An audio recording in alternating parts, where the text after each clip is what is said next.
नमस्कार, तुम्ही पाहत आहात आपलं मलकापूर न्यूज.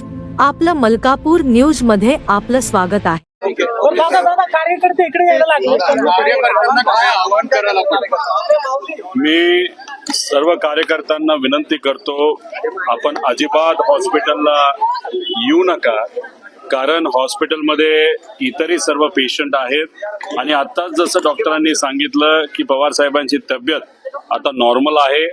ICU मध्ये पवार साहेब नाही आहेत, एका प्रायव्हेट रूम मध्ये आहेत. आत्ताच त्यांच्याशी मी स्वतः चर्चा करून आलेलो आहे.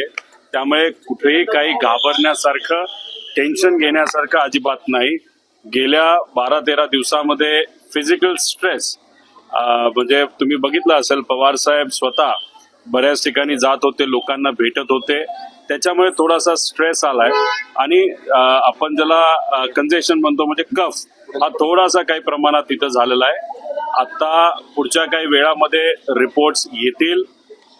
माझ्या अंदाजाने इथंच 1-2 दिवस ठेवलं जाईल आणि गाडीलीच, त्यांच्या प्रायव्हेट गाडीली मुंबईला साहेबांना त्या ठिकाणी नेलं जाईल. त्यामुळे कृपा करून इतर पेशंटच्या हितासाठी इथं कुणीही गर्दी करू नये. पवार साहेबांना कोणालाही त्या ठिकाणी भेटता येणार नाही, कारण का इथल्या हॉस्पिटलचा प्रोटोकॉल हा योग्य पद्धतीने फॉलो केला पाहिजे असं सुप्रियाताईंचं आणि आमच्या सर्वांचंच त्या ठिकाणी मत आहे. मुंबईला नेणार आहे का?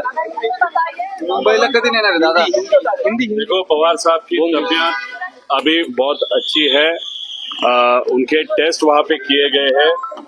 उनको कहाँ पे भी ICU में नहीं रखा गया, उनको प्राइवेट रूम में वहाँ पे रखा गया है. कोई भी सपोर्ट वहाँ पे उनको अभी नहीं लग रहा. जब भी रिपोर्ट आएगा उसके बाद डिसाइड किया जाएगा कि उनको पुणे में रखा जाएगा या मुंबई में रखा जाएगा. प्राइवेट व्हीकल से पवार साहब यहाँ पे आए हैं और सब कुछ नॉर्मल है. सब कार्यकर्ता को मैं विनती करता हूँ कि यहाँ पे जो हॉस्पिटल है, बहुत अदर पेशेंट्स यहाँ पे है, उनको तकलीफ न हो, इसीलिए कोई भी यहाँ पे मत आए.